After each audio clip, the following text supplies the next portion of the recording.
صدق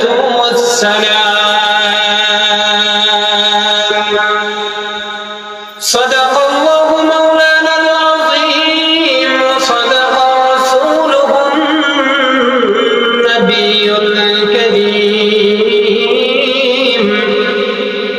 ونحن على ذلك من الشاهدين والشاكرين والذاكرين والحمد لله رب العالمين. اللهم صل على محمد وعلى آل محمد كما صليت على إبراهيم وعلى آل إبراهيم إنك حميد مجيد. اللهم بارك على محمد وعلى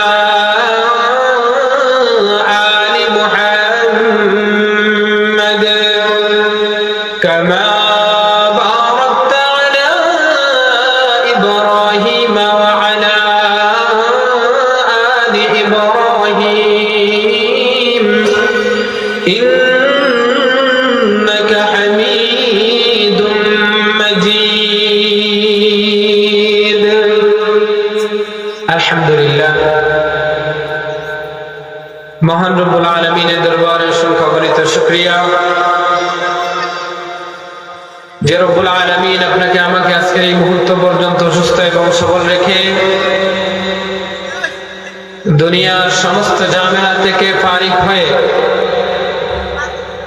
আজকের এই মহতি মাহফিলে উপস্থিত হয়ে দ্বীনের আলোচনা করার শোনার মতো আল্লাহ রব্বুল আলামিন আমাদেরকে তৌফিক দান করেছেন। এজন্য সেই মহান মালিকের দরবারে দিল থেকে মহব্বতে কালিমাতুশ শুকর পাঠ করি, সকলে পড়ি আলহামদুলিল্লাহ। সম্মানিত হাজিরিন, কোরআনে হাকিমের সূরা হাশর থেকে এখানে আয়াতে কারিমা তিলাওয়াত করেছি। আল্লাহ রাসূল সাল্লাল্লাহু আলাইহি ওয়াসাল্লামের হাদিসে মুবারাকা থেকে একখানা হাদিস আপনাদের সামনে পাঠ করেছি। আয়াত এবং হাদিসকে সামনে রেখে আমাদের জন্য উপকারী দিনই কিছু কথা বলার চেষ্টা করব। আল্লাহ রাব্বুল আলামিন যেন প্রথমে আমাকে আমলের নিয়তে বলার পাশাপাশি আপনাদেরকে আমলের নিয়তে শোনার তৌফিক দান করেন। সবাই পড়েন আমিন। সম্মানিত হাজিরিন, আল্লাহ রাব্বুল আলামিন আমার তিলাওয়াতকৃত আয়াতের মধ্যে মানব সম্প্রদায়ের মধ্য থেকে বিশেষ একদল মানুষকে আল্লাহ রাব্বুল আলামিন ডাক দিয়েছেন।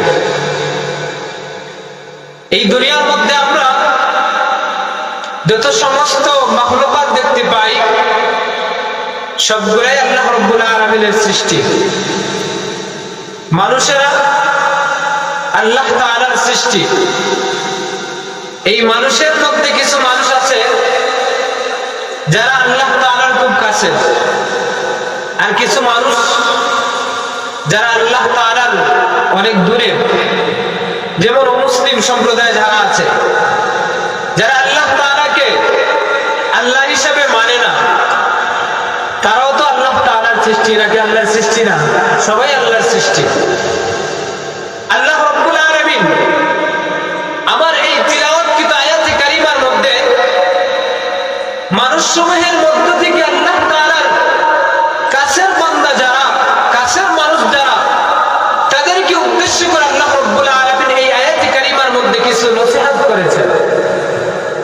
কাদেরকে আল্লাহ এই আয়াতে ডাক দিয়েছেন? রব্বুল আলামিন বলেন, ইয়া আইয়ুহাল্লাযীনা আমানুত্তাকুল্লাহ।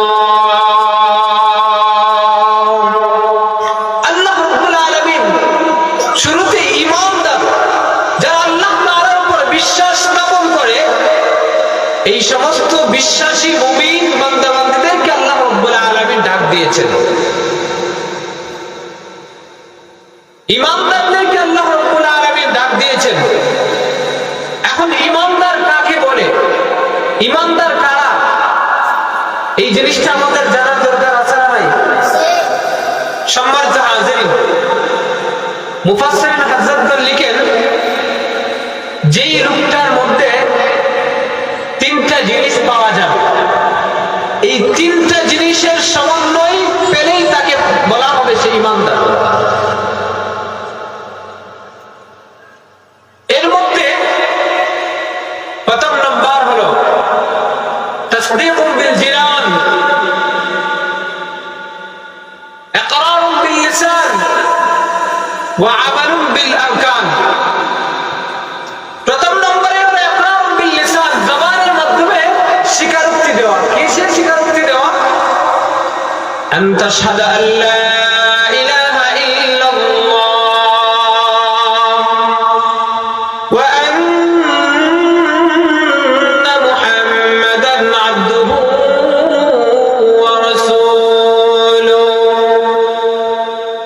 একজন মুমিন ঈমানদার হওয়ার জন্য সর্বপ্রথম যেই শর্ত সেটা হলো তার জবানের মাধ্যমে এই কথার স্বীকারোক্তি দেওয়া যে আল্লাহ তাআলা ছাড়া ইবাদতের কোনো উপাস্যনায় কোনো মালিক নাই। নবী মুহাম্মদুর রাসূলুল্লাহ সাল্লাল্লাহু আলাইহি ওয়াসাল্লাম আল্লাহ তাআলার পক্ষ থেকে পয়গম্বর রাসূল, এই কথার স্বীকারোক্তি জবানের মাধ্যমে দেওয়া। দুই নম্বর হলো ওয়া তাসদীকুম বিল জিনান, অন্তরের মধ্যে এর বিশ্বাস স্থাপন করা, অন্তর দ্বারা এর স্বীকৃতি দেওয়া, অন্তরের ভিতরে এর ইয়াকিন পয়দা করা।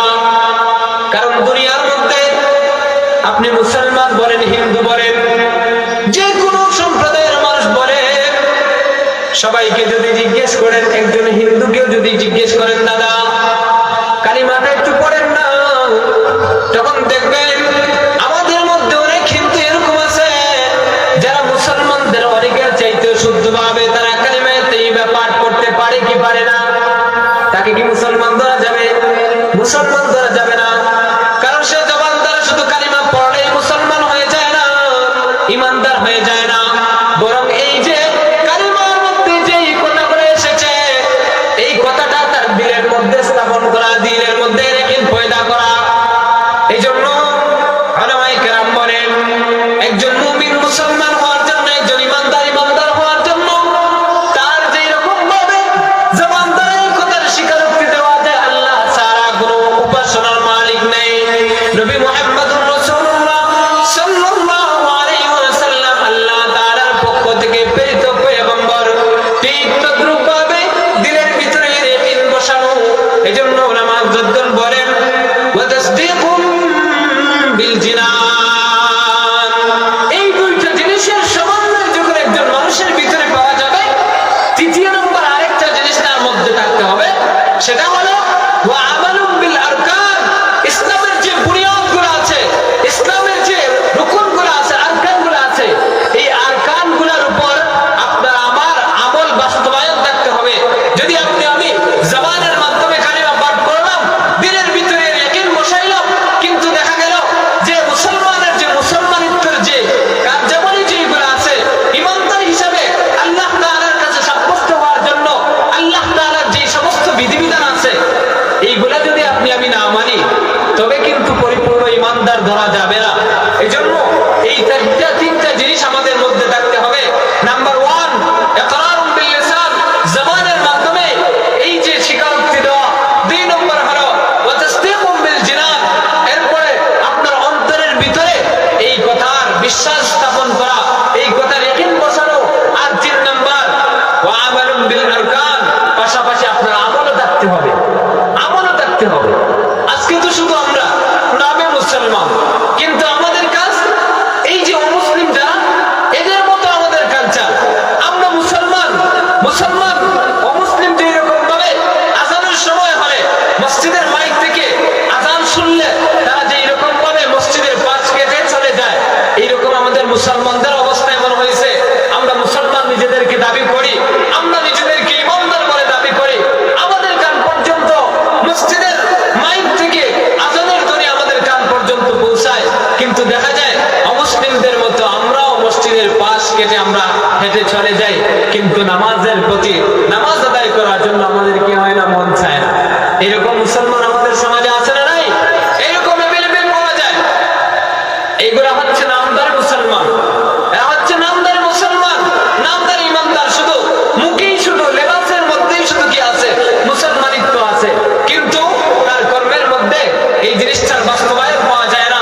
এই জন্য একজন মানুষ, সে যদি ইমানদার হতে হয়, আল্লাহ তাআলার কাছে যদি সত্যিকার মুমিন হতে হয়, তাহলে প্রথমে এই তিনটা জিনিস তার ভিতরে থাকতে হবে। একটা হলো জবান দ্বারা স্বীকারোক্তি দেওয়া, 2 নম্বর হলো তার দিলের ভিতরে ইয়াকিন বসানো, 3 নম্বর হলো আমলের মাধ্যমে বাস্তবায়ন করা। এই ইমানদারদেরকে আল্লাহ রাব্বুল আলামিন ডাক দিয়ে বলে, ইয়া আইয়ুহাল্লাযীনা আমানুত্তাকুল্লাহ। আল্লাহ রাব্বুল আলামিন বলেন, হে ইমানদারেরা, ইত্তাকুল্লাহ, তোমরা আল্লাহকে ভয় করো, আল্লাহকে ভয় করো।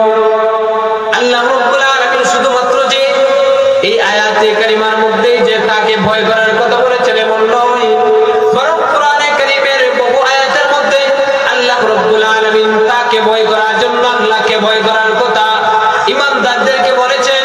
কোথাও কোথাও আল্লাহ রাব্বুল আলামিন বলেন, ইয়া আইয়ুহাল্লাযীনা আমানুত্তাকুল্লাহা হাক্কা তুকাতি।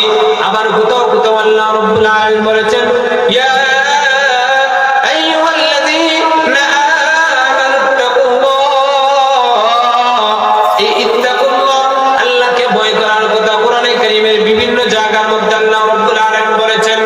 এজন্য একজন ইমানদার, সে যখন আল্লাহ তাআলার উপর পরিপূর্ণ ঈমান আনবে, পরিপূর্ণ ইয়াকিন বিশ্বাস স্থাপন করবে, ওই লোকটা পরবর্তীতে ইমানদার হওয়ার পাশাপাশি তার দিলের ভিতরে আল্লাহ তাআলার ভয় জাগ্রত হওয়া চাই। কারণ যে ইমানদার বান্দাবান্দির, যে মানুষের ভিতরে আল্লাহ তাআলার ভয় এসে যায়, ওই মানুষ দুনিয়ার কোনো হারাম কাজ করতে পারে না, ওই মানুষের মাধ্যমে দুনিয়ার কোনো অন্যায় হতে পারে না। দুনিয়ার এই যে আইন, আমরা যে আইনগুলা করা হয়, এই আইনগুলা প্রয়োগ করা হয় কেন? মানুষকে একটা কন্ট্রোলের ভিতরে রাখার জন্য। কিন্তু দেখবেন যত আইন করা হোক না কেন, এত এই যে করা আইন করার পরেও মানুষ অন্যায় করে কি করে না? অন্যায় করে। কারণ দুনিয়ার যত আইন করা হোক না কেন, এই আইন দ্বারা মানুষকে কন্ট্রোল করা সম্ভব না। যদি একজন মানুষের ভিতরে আল্লাহ তাআলার ভয় যদি এসে যায়, তাহলে তার জন্য আইনের কোনো দরকার হয় না, বরং আল্লাহ তাআলা ভয় নামক এই যে মেডিসিন তার দিলের ভিতরে ঢোকার কারণে, সে আইন না থাকলেও আল্লাহ তাআলার ভয় তার দিলের ভিতরে থাকার কারণে সে দুনিয়ার অন্যায়, জুলুম, রাহাজানি, দুনিয়ার যে পাপ কর্ম আছে, ওই পাপ কর্ম থেকে সে নিজেকে বিরত রাখে। এই জন্য আল্লাহ তাআলার ভয় দিলের ভিতরে জাগানো। ভয় কাকে বলে? এই তাকওয়া কাকে বলে? সাইয়্যিদুনা হযরত ওমর রাদিয়াল্লাহু তাআলা আনহু, রাইসুল মুফাসসিরিনদের অন্যতম একজন, হযরত উবাই ইবনে কাব রাদিয়াল্লাহু তাআলা আনহু, কোরআনে কারীমের তাফসীর যে সমস্ত সাহাবায়ে কেরাম সবচেয়ে বেশি বুঝেছেন, তার মধ্যে অন্যতম একজন ছিলেন হযরত উবাই ইবনে কাব রাদিয়াল্লাহু তাআলা আনহু। এই হযরত উবাই ইবনে কাব রাদিয়াল্লাহু তাআলা কে খলিফাতুল মুসলিমিন হযরত ওমর রাদিয়াল্লাহু তাআলা আনহু একদিন জিজ্ঞেস করলেন, ভাই উবাই, আমাকে একটু তাকওয়া কাকে বলে, এই তাকওয়ার সংজ্ঞাটা, তাকওয়ার তাফসীরটা আমাকে একটু বুঝিয়ে দাও। হযরত উবাই ইবনে কাব রাদিয়াল্লাহু তাআলা আনহু হযরত ওমরকে জিজ্ঞেস করেন, ওমর, আপনার লাইফে কি কখনো এরকম হয়েছে যে আপনি এমন একটা রাস্তা দিয়ে অতিক্রম করেছেন, যে রাস্তার চতুর্দিকে কাঁটাযুক্ত গাছ, চতুর্দিকে রাস্তার উভয় পাশে কাঁটা, আর ওই কাঁটার মধ্যখান দিয়ে আপনি কি কখনো এরকম রাস্তা দিয়ে অতিক্রম করেছেন? হযরত ওমর রাদিয়াল্লাহু তাআলা তিনি বলেন, হ্যাঁ এরকম রাস্তা দিয়ে তো আমার কখনো কখনো অতিক্রম করতে হয়েছে। হযরত উবাই ইবনে কাব রাদিয়াল্লাহু তাআলা আনহু খলিফাতুল মুসলিমিন হযরত ওমর রাদিয়াল্লাহু তাআলা আনহুকে জিজ্ঞেস করেন, ওমর আপনি ওই যে কাঁটাতার যুক্ত রাস্তা দিয়ে অতিক্রম করার সময় কিভাবে আপনি অতিক্রম করতেন? হযরত ওমর রাদিয়াল্লাহু তাআলা বলেন, ওই কাঁটাতার যুক্ত রাস্তা দিয়ে অতিক্রম করার সময় আমি খুবই সতর্কতা অবলম্বন করে রাস্তা অতিক্রম করতাম। কারণ বলা যায় না আমার সতর্কতার কারণে যদি এই যে কাঁটা যদি আমার গায়ের মধ্যে যদি লেগে যায়, কাঁটা যদি আমার শরীরের মধ্যে বিদ্ধ হয়ে যায়, এই জন্য আমি খুব সতর্কতার সহিত ওই রাস্তাকে অতিক্রম করতাম। হযরত উবাই ইবনে কাব রাদিয়াল্লাহু তাআলা বলেন, ভাই ওমর এরই নাম হচ্ছে তাকওয়া। দুনিয়ার মধ্যে চলতে গেলে হালাল হারামের কাঁটা আপনার চতুর্দিকে আপনাকে বেষ্টনী করে রেখেছে। এই হালাল হারামের মধ্য দিয়ে আপনাকে খুবই সতর্কতা অবলম্বন করে হালাল যেটা আছে ওইটাকে আপনি ধরে, বৈধ যেটা আছে ওইটাকে আপনি গ্রহণ করে আপনাকে সামনে অগ্রসর হতে হবে, সিরাতে মুস্তাকিমের পথে আপনাকে চলতে হবে। যদি ওই রকম ভাবে হারামকে বর্জন করে অবৈধ যেই জিনিসগুলো আছে ওই জিনিসগুলো থেকে আপনি বিমুখ হয়ে বৈধ যেই জিনিসগুলো আছে, হালাল যেই জিনিসগুলো আছে ওইগুলা যদি আপনি গ্রহণ করে দুনিয়ার লাইফটা যদি আপনি কাটাইতে পারেন, তবে ধরা যাবে আপনি তাকওয়াবান, তবে ধরা যাবে আপনি মুত্তাকি। আর এরই নাম হচ্ছে তাকওয়া। আল্লাহ রাব্বুল আলামিন বলেন, ইয়া আইয়ুহাল্লাযীনা আমানুত্তাকুল্লাহ ওয়াল তানজুর নাফসুম মা কদ্দামাত লিগাদ। আল্লাহ রাব্বুল আলামিন এরপরে বলেন, একটু চিন্তা করো হে আমার ঈমানদার বান্দা-বান্দী, একটু চিন্তা করো। কি চিন্তা করতে আল্লাহ বলেছেন? আল্লাহ বলেন, নাফসুম মা কদ্দামাত লিগাদ, আগামী দিনের জন্য তুমি কি পাঠাইতেছো, কি প্রেরণ করতেছো, এর ব্যাপারে একটু চিন্তা করো, একটু ফিকির করো। মানে হচ্ছে কিয়ামতের জন্য, ওই আখিরাতের দিবসের জন্য আপনি আমি কি খামাইতেছি, কি আমি আগে থেকে ওইগুলো আমি পাঠাইতেছি। আল্লাহ রব্বুল আলামিন এই ব্যাপারে আমাদেরকে চিন্তা করার জন্য বলেছেন। রব্বুল আলামিন এই কথাটাই আমাদেরকে বলেছেন, মান তানজুর নাফসুম মা কদ্দামাত লিগাদ, আগামী দিনের জন্য তুমি কি প্রেরণ করতেছো এই ব্যাপারে একটু তুমি চিন্তা করো। কারণ আপনার আমার দিলের ভিতরে এই কিন্তু চিন্তা নাই, আখিরাতের চিন্তা নাই, যার কারণে দেখা যায় দুনিয়ার মধ্যে আপনি আমি দুনিয়া হয়ে ঘুরি।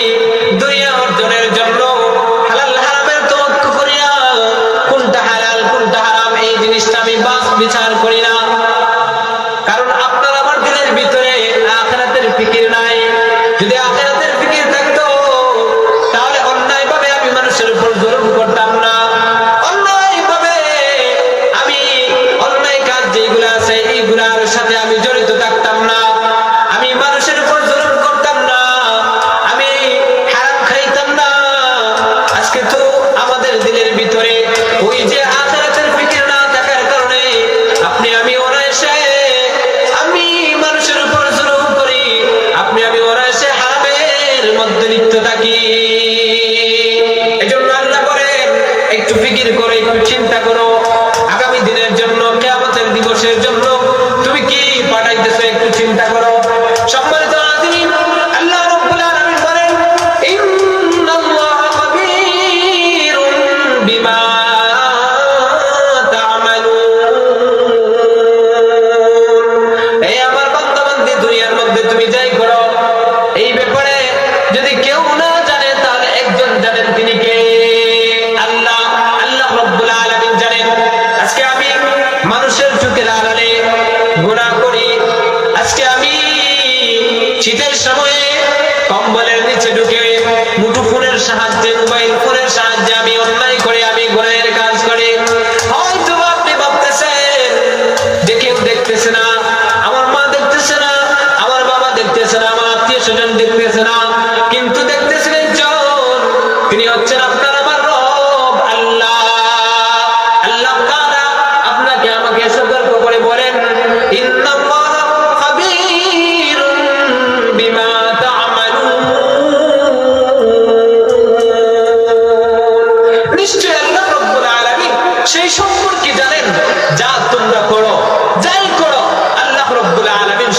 সবকিছু জানেন।